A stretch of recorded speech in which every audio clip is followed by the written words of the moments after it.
Nah, terus di 2018 saya jadi supervisor.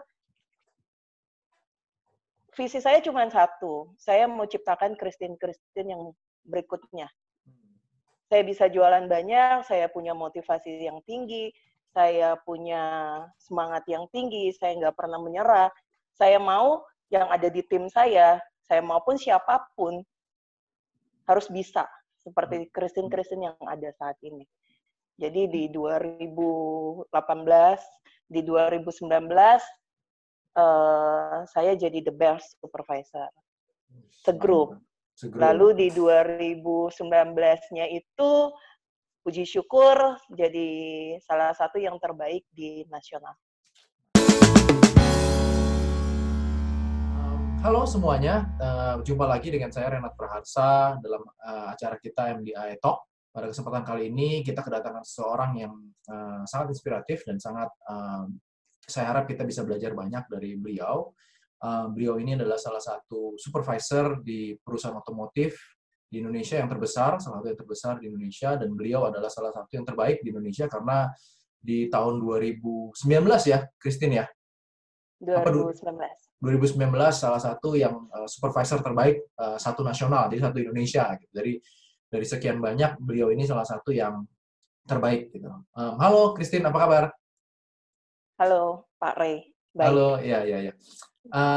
Sekarang aktivitas berarti lumayan sebagian kantor ada yang work from home, ada sebagian yang masih di kantor ya, berarti Christine ya? Kalau saat ini untuk sales kita mostly totally PSBB ya. PSBB di rumah sama sekali work from home di rumah. Sekarang ya ngikutin anjuran dari pemerintah juga ya? Betul. Waduh, berarti kalau dari situ berarti lumayan terdampak dong sebenarnya dengan WFH ini dan PSBB ini dari sisi operation?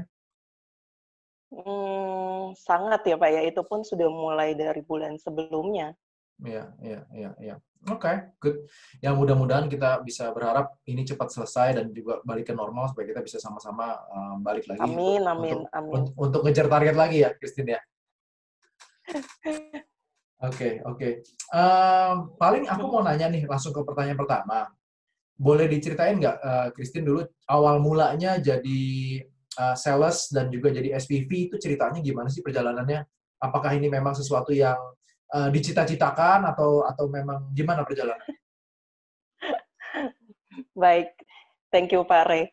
Perjalanannya juga cukup panjang ya. Saya itu awalnya background seorang guru TK. Oh, oke.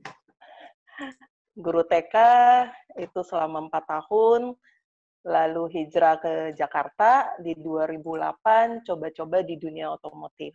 Itu coba-coba. Kenapa coba-coba? Karena duitnya banyak. Taunya duitnya banyak dari mana? Oh iya, dari beberapa teman-teman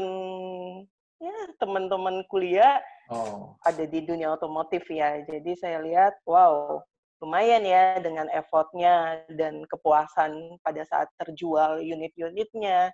Ya sepadan lah dengan uang-uangnya. Kalau jadi guru TK ya fun sih, tapi kan uangnya cuma segitu-segitu aja. Itu 2008, coba masuk ke dunia otomotif, dan saat itu pada saat interview saya ditanyakan sama HRD-nya, kamu yakin kamu mau jadi sales otomotif? Ya why not? Karena yang saya kejar itu adalah unlimited income ya. Jadi saya punya skill, saya bisa upgrade skill, lalu saya dapat hasil yang lumayan, ya itu semua orang juga pingin. Dan kalau saya diterima, ya saya akan melakukan yang terbaik. Nah, dari 2008, saya waktu itu frontline. Frontline bahkan sampai 2016. Frontline itu berarti counter 2016, waktu itu sama sekali nggak kepikiran untuk jadi supervisor. Hanya berpikir, ya sudah, saya jualan puluhan unit, saya happy dengan income. Tapi pernah satu saat ada gemba dari direksinya kami. Dia bilang seperti ini. Gemba tuh buat teman-teman yang belum tahu adalah kunjungan ya. gitu ya. Lanjut, Bu. kunjungan dari BOD. Hmm. Jadi salah satu direksinya, dia ngomongnya simpel sih, tapi cukup, waduh, dalam juga ya. Christine, saya lihat kamu sepertinya orang lama, tapi saya tidak pernah melihat kamu ada di panggung. Wow. Saat itu saya lumayan secara menohok ya? spontan, menohok banget. Saya secara spontan saya bilang, Bapak lihat, tahun depan saya ada di panggung. Oh. Ini baru-baru ini berarti? Itu enggak, itu tahun waktu masih jadi sales. Oh, oke. Ya, itu waktu masih jadi sales di tahun 2016. 2016 awal, Genbanya. Terus saya naik panggung waktu 2017 karena jadi the best komersial. Sales komersial. Di mana komersial itu kan rata-rata cowok ya yang jualannya. Nah, karena tekad saya follow up semua PT-PT, saya follow up database yang ada, pokoknya customer yang hubungannya PT-PT, saya kontak semuanya. Berarti komersial itu berarti yang berhubungan dengan mobil-mobil niaga gitu ya? Iya, mobil niaga. Okay. Jadi waktu itu pernah di akhir tahunnya saya jualan sebulan bisa sekitar 20-an sampai 30. Dan itu komersial semuanya. Kalau niaga kan lumayan berat gitu kan, karena beda lah dengan retail istilahnya gitu kan. Benar-benar. Nah, Jadi, itu harus punya skill tahun khusus 2016 ya. itu ya? 2016. Okay. Terbaik nasional? Itu segrup ya, di grupnya kami. Grupnya kami. Nah, waktu itu saya naik panggung dan Tuhan kasih bonus lagi. Saya lulus untuk jadi supervisor pada saat psikotes maupun Genba interviewnya. Jadi 2017 saya naik panggung, saya juga dikasih bonus jadi sales supervisor. Nah, di situ saya ngomong ke direksi saya, Pak, sekarang saya ada di panggung ini dan ini berkat pecutan dari Bapak. Dan beliau ketawa. Nah, terus di 2018 saya jadi supervisor. Visi saya cuma satu, saya mau ciptakan Christine yang berikutnya. Saya bisa jualan banyak, saya punya motivasi yang tinggi, saya punya semangat yang tinggi, saya nggak pernah menyerah. Saya mau yang ada di tim saya maupun siapapun, harus bisa. Seperti Christine yang ada saat ini. Jadi di 2018, di 2019, saya jadi the best supervisor. Segrup. Lalu di 2019-nya itu, puji syukur, jadi salah satu yang terbaik di nasional. Mantap. Nah, berarti kalau awal ceritanya dulu dari guru TK jadi sales otomotif itu kan sesuatu yang sangat-sangat berbeda gitu ya. Banting setir banget gitu. Darinya pendidikan anak TK lagi gitu kan, terus tiba-tiba suruh jualan. Nah, waktu awal-awal gimana caranya bisa belajar dengan cepat tuh, Christine?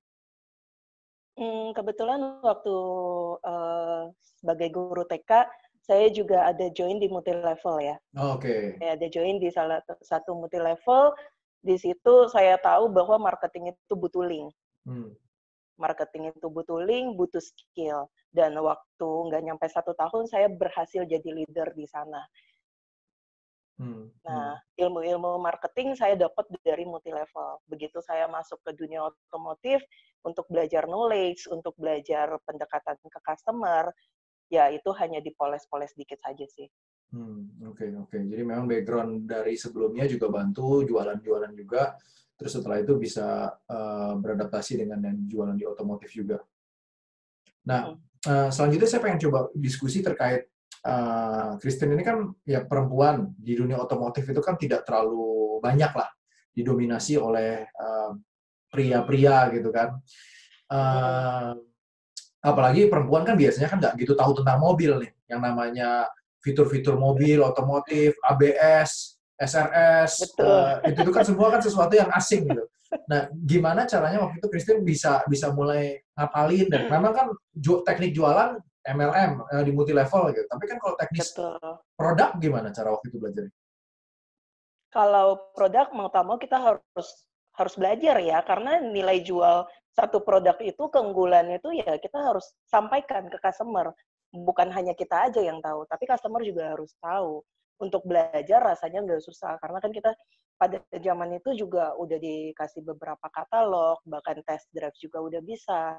Ya cara meyakinkan ke customer ya, ini loh keunggulan dibandingin yang lain.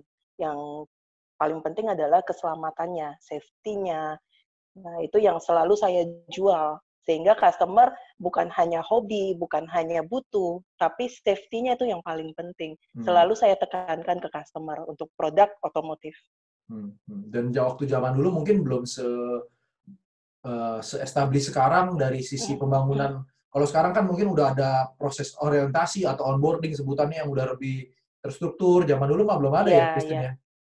Belum. Kita belajar sendiri, kita trial, terus kita lihat bagaimana senior kita cara menjelaskan ke customer. Nah, itu kita belajar sendiri.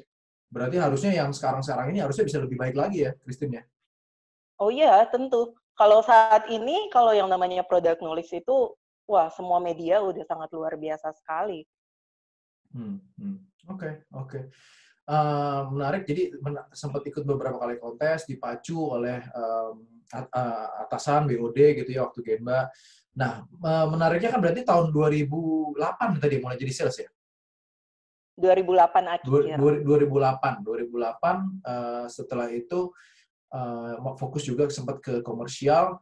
Nah, mungkin saya masuk ke pertanyaan yang selanjutnya nih. Kalau kita ngomongin seorang sales gitu kan, tentunya 8 tahun itu pasti kan ada naik turunnya nih. Ada di mana Pasti. motivasinya down, motivasinya naik gitu. Itu kan pasti sangat-sangat umum lah. Gimana caranya Christine bisa tetap jaga motivasinya ketika memang motivasinya mungkin lagi down atau lagi ada masalah gitu-gitu?